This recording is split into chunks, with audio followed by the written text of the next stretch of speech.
Hello, dear everyone. তো আজি তোমালোকলৈ ভিডিঅ' আগবঢ়াই আছো ক্লাছ 10ৰ সায়েন্সৰ। তো সেই ক্লাছ 10ৰ সায়েন্সটো তোমালোকে জানাই তিনিটা পাৰ্টত ভাগ হৈ আছে। সো ফাৰ্স্ট আমি যেটো কওঁ কেমিষ্ট্ৰি, বায়োলজি এণ্ড ফিজিক্স, তাৰ মানে ৰসায়ন বিজ্ঞান, জীৱ বিজ্ঞান আৰু পদাৰ্থ বিজ্ঞান তিনিটা ভাগত তোমালোকৰ ক্লাছ 10ৰ সায়েন্সটো বিভক্ত হৈ আছে। তাৰে চোৱা আমি কি কৰিম part by part, that means chemistry বেলেগকে, বায়োলজি বেলেগকে আৰু ফিজিক্স বেলেগকে যি এটা পাৰ্টত কি কৰা আছে চেপ্টাৰ অন্তৰ্ভুক্ত আছে তাৰ ওপৰত আমি পাৰ্ট কৰি কি কৰিম ভিডিঅ' তোমালোকলৈ আগবঢ়াম। তো চোৱা আজি ফাৰ্স্ট ভিডিঅ'টো চোৱা জীৱ বিজ্ঞানৰ পৰা আগবঢ়াম আৰু ক্লাছ 10ৰ সায়েন্সৰ প্ৰথম জীৱ বিজ্ঞানৰ যিটো অধ্যায় যে অধ্যায় নম্বৰ 6 আৰু তাৰে যিটো চোৱা এই অধ্যায়টোৰ নাম চেপ্টাৰটোৰ নাম হ'ল জীৱন প্ৰক্ৰিয়া। In English it is life process. তো ঠিক হা এই চেপ্টাৰটো ষ্টাৰ্ট কৰাৰ আগতে কিছুমান কথা কৈ লৈছো তোমালোকক। সো আমি এটা জীৱক আমি কেতিয়ানো জীৱ বুলি ক'ম, ঠিক চোৱা মই এতিয়া কথা পাতি আছো, চোৱা নিশ্চয় ইয়াৰ পৰা অনুমান কৰিব পাৰো যে জীৱ লৰচৰ কৰি আছে বা কথা পাতি আছে বা খাই আছে, নিশ্চয় এইটো জীৱ বা তাৰ শৰীৰত কিছুমান এই জীয়াই থকাৰ প্ৰক্ৰিয়া চলি আছে, হয়। ঠিক এবাৰ চোৱা যদি ঠিক সেই একেই জীৱ বা চোৱা মোৰ কথাই ভাবা, তুমি তোমাৰ নিজৰ কথাটো ভাবা, হয়নে, বা বেলেগ কুকুৰে হওক, মেকুৰী হওক, গৰুৱে হওক, ভাবা সেই জীৱবোৰ বা আমি যেতিয়া শুই থাকো তেতিয়ানো আমি জীৱৰ দৰে কিবা আমি হেনেকুৱা চৰিত্ৰ দেখাও নে, বা সেই চৰিত্ৰবিলাক আমাৰ মাজত আছে নে নাইবা চোৱা উদ্ভিদতো লৰচৰ কৰিব নোৱাৰে, বা তুমি ভাবিব পাৰা বোলে দিনৰ ভাগত উদ্ভিদ এটাই কি কৰি আছে বোলে সূৰ্যৰ পোহৰ আহৰণ কৰি সালোক সংশ্লেষণ কৰি আছে, তুমি মই জানো। তো ঠিক তুমি ক'ব পাৰা বোলে এই সময়ত উদ্ভিদটো জীৱিত, বা ৰাতিৰ অন্ধকাৰতটো সেই উদ্ভিদটোৱে কি কৰিব নোৱাৰে সালোক সংশ্লেষণ কৰিব নোৱাৰে। তো সেই সময়খিনিৰ কাৰণে আমি সেই উদ্ভিদজোপাক আমি জীৱিত বুলি ক'ব পাৰিম নে নাই। তো চোৱা ঠিক এই কুৱেশ্যন বিলাকৰো এনসাৰ যদি তোমাৰ মনত একচুয়ালি সেই কুৱেশ্যন বিলাক আহিছে, কুৱেশ্যনবোৰ যদি আহিছে, ঠিক চোৱা আমি জীৱন প্ৰক্ৰিয়াত এই কুৱেশ্যন বিলাকৰো এনসাৰ পাম। তো তোমালোক মনত ৰাখিবা সায়েন্স একচুয়ালি কি হয় প্ৰেক্টিকেল বেসড, হয় না। তো চোৱা এই গোটেই কথাখিনি যেতিয়া আমি প্ৰেক্টিকেলি ফিল কৰিম, হয় না, সো তোমাৰ পঢ়াৰ প্ৰতি ইন্টাৰেষ্টটো বাঢ়িব আৰু চোৱা আমি এটা ধুনী এটা ধাৰণা এটা কনসেপ্ট আমি তাৰ পৰা আৰ্ণ কৰিব পাৰিম, হয় না। তো ঠিক চোৱা ক্লাছৰ লগে লগে কিন্তু আমি যিখিনি বস্তু বুজিলো বা পৰীক্ষাৰ কাৰণে আমাক প্ৰিপেয়াৰ কৰিলো, ঠিক তাৰে লগতে তুমি কি কৰিব লাগিব বোলে এটা প্ৰেক্টিকেল নলেজ আমি গেইন কৰিম, আৰু ঠিক সেই প্ৰেক্টিকেল নলেজটো তোমাক আমি আমাৰ ভিডিঅ'ৰ যোগেদি আমি এইখিনি আমি যোগান ধৰিব চেষ্টা কৰিম। তো আহা আমি ঠিক এই চেপ্টাৰটোৰ ওপৰত কথা পাতো, মনোযোগেৰে শুনিবা আৰু ঠিক চোৱা এই ভিডিঅ'টো তুমি তোমাৰ ফ্ৰেণ্ড, তোমাৰ নিয়াৰ ওৱান তালে শ্বেয়াৰ কৰিবা আৰু হেতক তুমি পৰামৰ্শ দিবা ভিডিঅ'টো চাবলৈ, হয় না। ঠিক কিয়নো ছয় ভিডিঅ'ৰ পৰা তুমি বহুত ভাল কনসেপ্ট পাবা যি তোমাক খালি ক্লাছ 10 নহয়, আফটাৰ ক্লাছ 10 যদি কোনোবা সায়েন্স পঢ়া তেতিয়া গোটেই কথাবিলাক আকৌ তুমি পঢ়িব লাগিব ইন একচুয়ালি ডিটেইল মেকানিজম, তুমি বহুত বেছি বিৱৰিতভাৱে পঢ়িব লাগিব আৰু তাৰে কাৰণে চোৱা এই গোটেই ক্লাছটো তোমাক সহায়ক হ'ব, ঠিক আছে। তো তুমি তোমাৰ ফ্ৰেণ্ডকো কবা, তুমি নিজেও সাবস্ক্ৰাইব কৰিবা আৰু ইহঁতকো তুমি সাবস্ক্ৰাইব কৰিবলৈ চোৱা কেতিয়াবা অনুৰোধ কৰিবা, ঠিক আছে। ওকে আহা এবাৰ আমি স্টাৰ্ট কৰো ভিডিওটো। তো চোৱা এবাৰ এই ভিডিওটো স্টাৰ্ট কৰা থেকে চোৱা জীৱন প্ৰক্ৰিয়া। সো যেতিয়া আমি চেপ্টাৰটো স্টাৰ্ট কৰিম, যেতিয়া তুমি চেপ্টাৰটো পঢ়িবা তাৰে চোৱা যিটো চেপ্টাৰৰ নাম সেই টাইটেলটো তুমি কি কৰিবা, সো প্ৰথমতে সেই টাইটেলটো তুমি তাৰে মিনিংটো জানিব খুজিবা। মিনিংটো তুমি বহুত কথা লুকাই আছে, হয় না। এবাৰ চোৱা জীৱন প্ৰক্ৰিয়া, চোৱা জীৱন প্ৰক্ৰিয়া দ্যাট মিন্স জীৱ জীয়াই থাকিবলৈ তাৰ শৰীৰত কিছুমান প্ৰক্ৰিয়া চলি থাকিব লাগিব আৰু সেই প্ৰক্ৰিয়াসমূহক একেলগে আমি কি বুলি ক'ম জীৱন প্ৰক্ৰিয়া বুলি ক'ম। এবাৰ চোৱা তোমাৰ পৰীক্ষাত এটা 1 মাৰ্কৰ কুৱেশ্যন আহিছে জীৱন প্ৰক্ৰিয়া বুলিলে কি বুজা, তুমি এবাৰ এনসাৰ কিবা জীৱন প্ৰক্ৰিয়া কি, ইয়াৰ এনসাৰ কি লিখিবা। সো জীৱ এটা জীয়াই থাকিবলৈ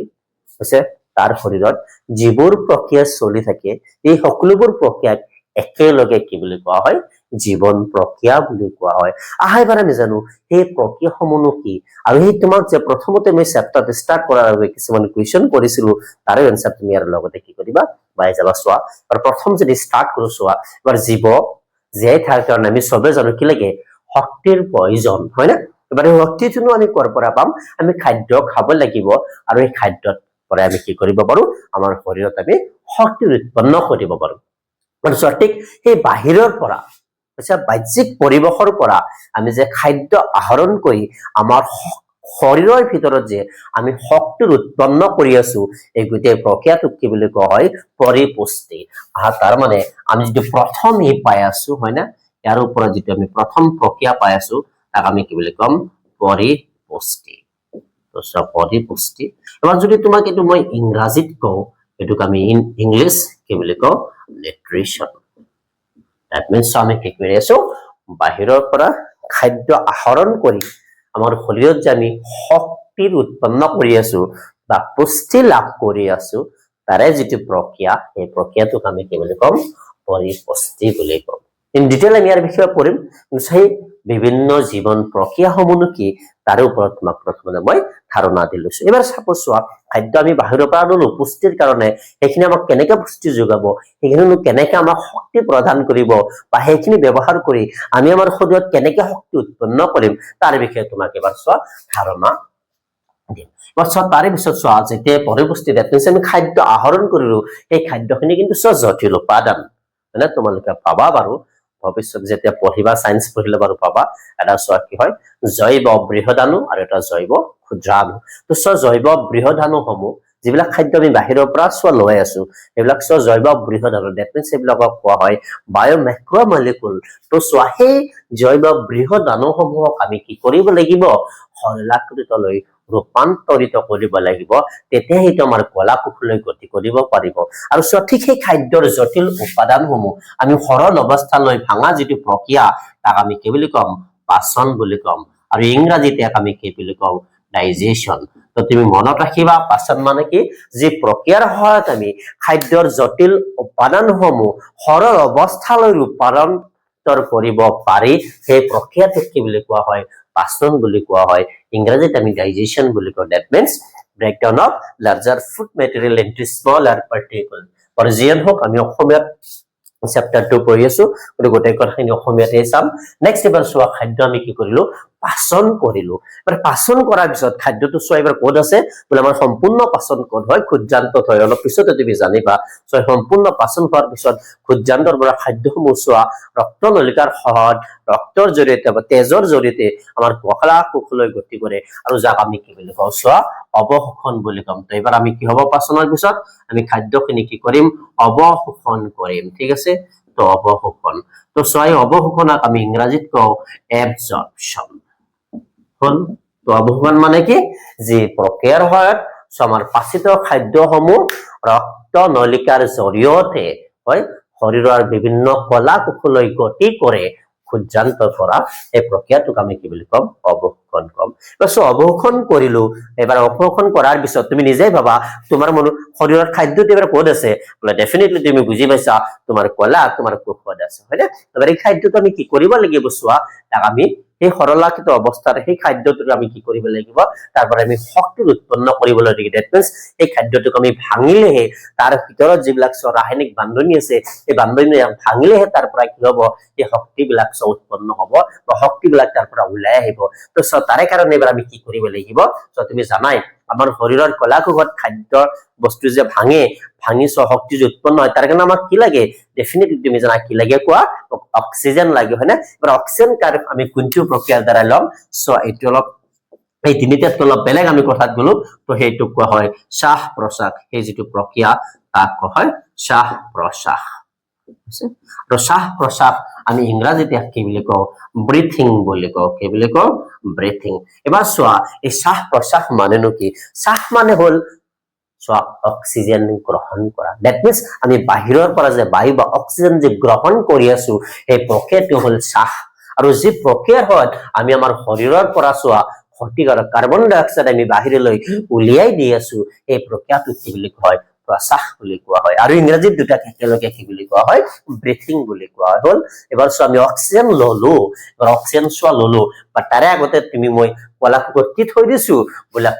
সুখত খাদ্য আমি তাতে থৈ দিছো আমি সেই খাদ্যখিনিক আমি শোষণ কৰিছো আমাৰ কোড আছে বোলে আমাৰ কলা কুখত আছে সো যিখিনি খাদ্য পাচন হল আৰু এবাৰ আমি নেক্সট কি কৰিলো বোলে আমি ঠিক একে সময়তে আমি অক্সিজেনো গ্ৰহণ কৰিলো এবাৰ কি হ'ব এই খাদ্যখিনি ভাঙি শক্তি উৎপন্ন হ'ব আৰু সেই প্ৰক্ৰিয়াটো তুমি মই কি বুলি কম জানানে আমি শ্বসন বুলি কম কি বুলি কম শ্বসন আৰু শ্বসনত ইংৰাজীত কোৱা হয় ৰেসপিৰেশন কি বুলি কোৱা হয় ৰেসপিৰেশন সোৱা ঠিক এই কথাখিনিলে তুমি মন কৰা ঠিক সোৱা শ্বসন বুলিলেনো কি বুজায় বা শ্বসন কি পৰীক্ষাত আহে বহুত ইম্পৰ্টেন্ট কোৱেশ্চন হয় এটা তুমি প্ৰিভিয়াস ইয়াৰৰ কোৱেশ্চন বিলাক যদি সোৱা বহুবাৰে এটো আহিছিল শ্বসন কি বা শ্বসন কি তোমাক মই সোৱা ডেফিনিশন ইয়াৰ সংজ্ঞাটো কৈছো সোৱা যে প্ৰক্ৰিয়াৰ হয় পাচিত খাদ্য শোষিত হৈ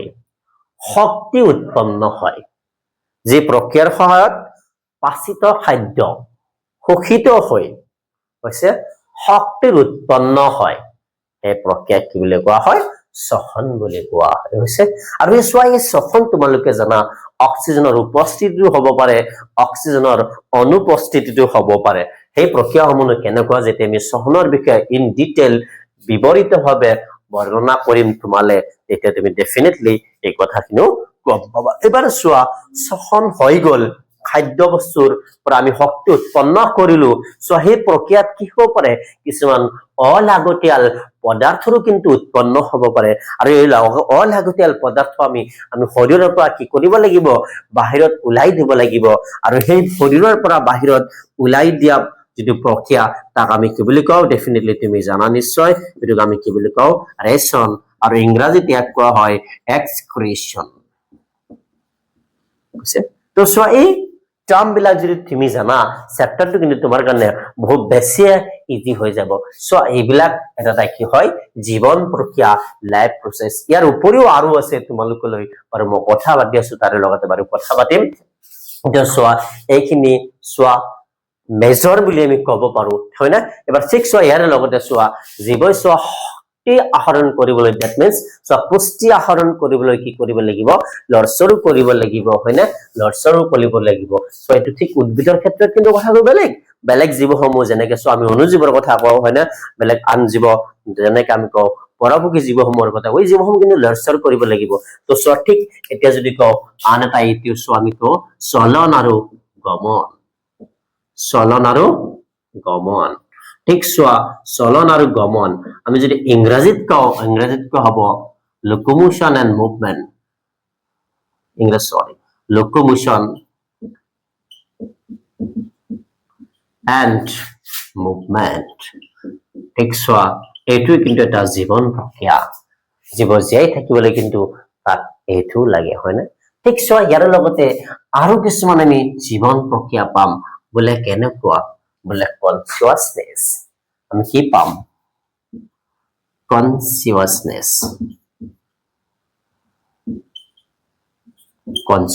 মানে সচেতনতা